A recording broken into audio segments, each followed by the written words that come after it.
Assalamualaikum warahmatullahi wabarakatuh. Saya Siti Rohimah, mahasiswa PPG Prajabatan Gelombang 2 tahun 2022. Di sini saya akan mendemonstrasikan strategi dalam mewujudkan pemikiran Ki Hajar Dewantara, di mana beliau merupakan Bapak Pendidikan Nasional Indonesia yang membawa perubahan yang sangat luar biasa dalam dunia pendidikan Indonesia. Beliau juga terkenal dengan semboyannya, yakni Ing Ngarso Sungtulodo, Ing Matio Mangunkarso, Tut Wuri Handayani. Di depan memberi contoh, di tengah memberi semangat, di belakang memberi dorongan. Pemikiran dasar Ki Hajar Dewantara menggali potensi setiap insan manusia dengan menjunjung tinggi adab sesuai dengan tantangan pada setiap zaman. Artinya, kita sebagai pendidik harus menggali potensi dari setiap individu yang berbeda pada peserta didik dan mengikuti setiap perkembangan zaman dan kemajuan teknologi. Kurikulum saat ini mengambil slogan Merdeka Belajar yang dicetuskan oleh Bapak Menteri Pendidikan Indonesia, yakni Bapak Nadiem Makarim, yang terinspirasi dari filosofi Bapak Pendidikan Nasional, yakni Ki Hajar Dewantara, yang meliputi aspek dasar-dasar dari konsep pembelajaran yang dikemukakan oleh Ki Hajar Dewantara, yakni momong, among, dan ngemong. Momong berarti merawat, mencapai selamat dan bahagia, dengan penuh ketulusan dan penuh kasih sayang, serta mentransformasikan kebiasaan-kebiasaan baik, disertai dengan doa dan harapan. Yang artinya, pendidikan itu bersifat mengasuh, mendidik adalah mengasuh anak dalam dunia nilai-nilai. Selanjutnya yaitu sistem Among. Sistem Among memberikan contoh tentang baik dan buruk tanpa harus mengambil hak murid agar bisa tumbuh dan berkembang dalam suasana batin yang merdeka sesuai dengan dasarnya. Nah, pada sistem Among ini, pengajaran berarti mendidik anak menjadi manusia yang merdeka batinnya, merdeka pikirannya, dan merdeka tenaganya. Selanjutnya yaitu sistem Ngemong, yang merupakan proses untuk mengamati, merawat, dan menjaga agar murid mampu mengembangkan dirinya, bertanggung jawab dan disiplin berdasarkan nilai-nilai yang diproses sesuai dengan kodratnya. Sistem Among yang dicetuskan oleh Ki Hajar Dewantara dalam proses pembelajaran tidak digunakan sebagai metode, melainkan sebagai mindset atau sebagai cara berpikir. Sehingga ada beberapa hal yang harus dilakukan oleh guru. Yang pertama, guru harus mempunyai karakter, kredibel, dan dihormati murid. Yang kedua, guru harus memiliki kemampuan mengelola dan mengembangkan kemampuan sosial emosional yang baik dengan murid. Yang ketiga, guru harus memiliki tutur kata mudah dipahami murid dengan sistematis dan logis. Yang keempat, guru harus mengajak murid untuk berdialog, baik terkait materi di kelas maupun cerita pribadi murid, sehingga guru mampu menjadi pendengar bagi murid. Yang kelima, guru melibatkan murid untuk menentukan tujuan pembelajaran.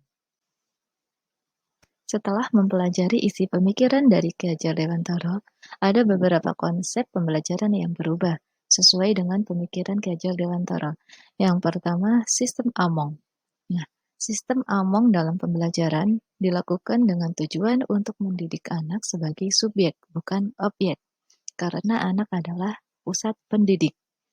Anak merupakan kertas yang samar-samar yang terisi coretan-coretan, di mana tugas pendidik hanya menambahkan tulisan tersebut.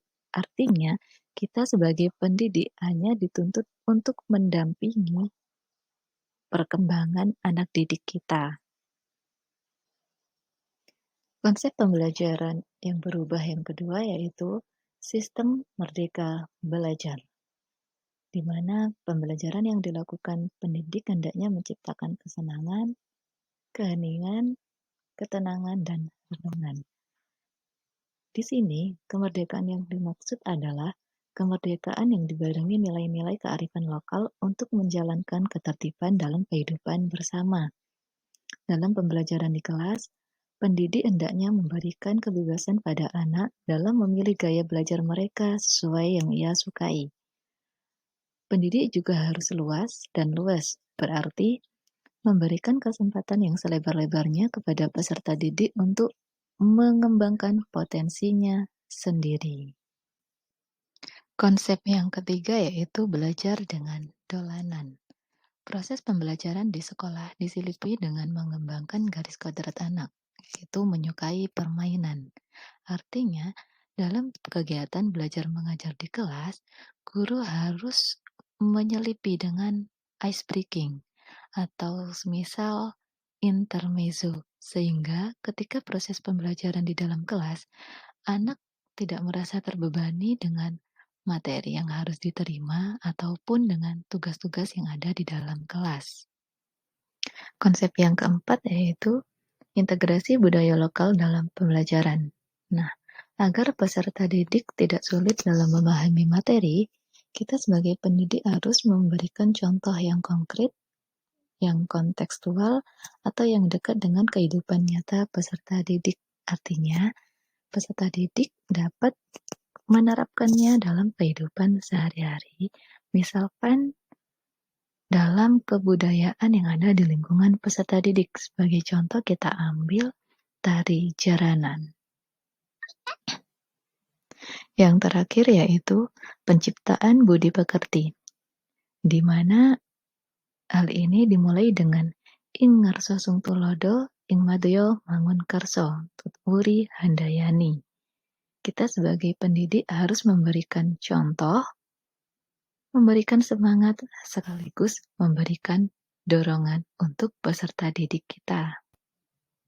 Penciptaan budi pekerti ini sejalan dengan pendidikan karakter, di mana pendidikan karakter itu bertujuan untuk mempersiapkan generasi penerus bangsa yang harus dimulai sedini mungkin bagi seluruh anak bangsa. Nah, contoh dari penciptaan budi pekerti ini kita perhatikan pada gambar. Kita sebagai pendidik memberikan contoh kepada peserta didik untuk pembiasaan bersalaman dengan guru atau pembiasaan bersikap ramah dan sopan santun.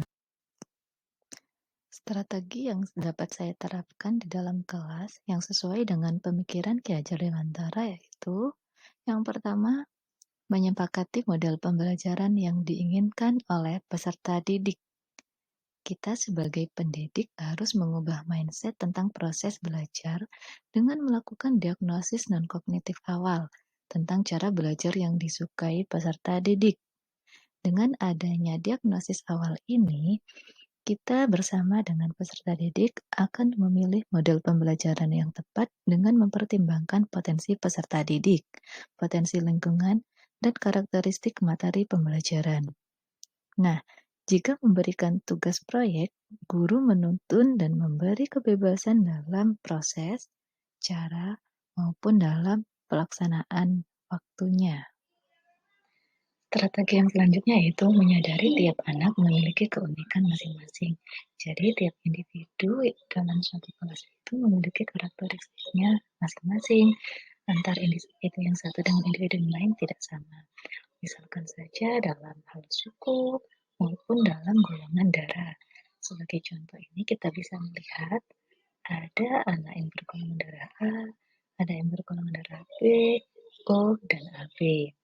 Nah, walaupun beberapa anak yang tidak memiliki karakteristik dengan mata pelajaran yang kita ajarkan, kita sebagai pendidik harus menghargai setiap potensi yang dimiliki oleh peserta didik kita. Nah, tugas kita sebagai pendidik yaitu mengembangkan keunikan dari potensi peserta didik tersebut dengan melalui kegiatan ekstrakurikuler di sekolah. Selanjutnya yaitu mengintegrasikan budaya lokal. Strategi yang selanjutnya yaitu dolanan. Dolanan di sini maksudnya yaitu proses pembelajaran di dalam kelas yang diselipi dengan adanya permainan. Artinya belajar sambil bermain. Permainan tersebut dapat pula berupa kuis, intermezzo, ataupun cerita, atau bahkan permainan tradisional seperti yang ada pada gambar ini, permainan kereta-keretaan atau kotak pos. Tentunya untuk mewujudkan pendidikan berdasarkan sistem Among, saya memerlukan berbagai dukungan dari segenap pihak.